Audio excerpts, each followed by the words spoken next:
Ram Charan next సినిమాలపై మనం ఈటీలో ఇదివరకే మాట్లాడుకున్నాం. దిల్ రాజుతో చరణ్ మరో సినిమా అనేది పూర్తిగా ఫేక్ న్యూస్ అని కూడా క్లారిటీ ఇచ్చేశాం. ఇప్పుడు దీన్నే అధికారికంగా కన్ఫర్మ్ చేశారు హీరో టీం. అంతేకాదు నెక్స్ట్ సినిమాలపై కూడా క్లారిటీ వచ్చింది. ఇంతకీ చరణ్ ప్లానింగ్ ఎలా ఉండబోతోంది? RC16 ముచ్చట్లేంటి? ఇక చరణ్ నెక్స్ట్ సినిమాల విషయంలో నో గాసిప్స్, ఓన్లీ క్లారిటీ. బుచ్చిబాబుతో పాటు తర్వాత చేయబోయే ప్రాజెక్ట్స్ పై కూడా ఫుల్ క్లారిటీ వచ్చేసిందే.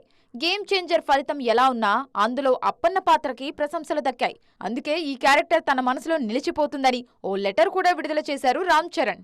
గేమ్ చేంజర్ విడుదలకు ముందే బుచ్చిబాబు సుకుమార్ సినిమాలకు కమిట్ అయ్యారు రామ్ చరణ్. అందులో బుచ్చిబాబు సినిమా షూటింగ్ మొదలైంది. 4 పాటల రికార్డింగ్ MS Excel ఈ స్కిల్ ప్రతి ఒక్కరి జీవితంలో చాలా ఇంపార్టెంట్.